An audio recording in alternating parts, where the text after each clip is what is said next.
Cadillac Escalade автокөлігінің катушкасы және свечной проводтары разбордан алған.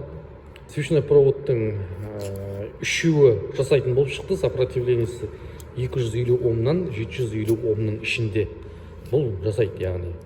Ал мына катушкалар, мына свечной проводтар іші наконечниктер үзілген.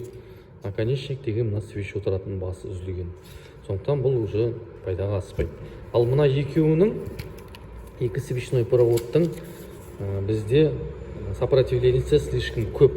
Яғни 8 кило ом көрсетіп тұр. 10 есе тоқты бәсеңдетіп тұр. Сондықтан бұлда мына қатарға қосатын боламыз, жасамайды. Бірақ белгілеп қойып жатырмыз. Есі алғаннан кейін өзі түсініп қарасын деп. Келесі талап бізде мына катушкаларын тексеріп беру. Мұның схемасын тауып аламыз. Тапқаннан кейін катушкасын тексеріп беремін. Катушканы дәл осылай схема бойынша қосқан болатынбыз. Бізде кәміна бірінші катушка. Мынау бірінші цилиндрдің катушкасы. Катушка дұрыс жасап тұр. Екінші катушканы бізде уже дұрыс жасамайды. Онда тексереміз қазір.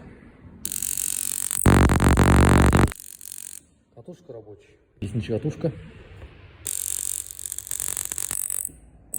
Бесінші катушка жасамай бастайды.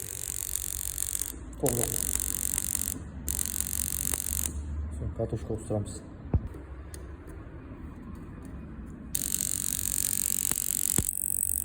Алтыншы катушка жасамайды.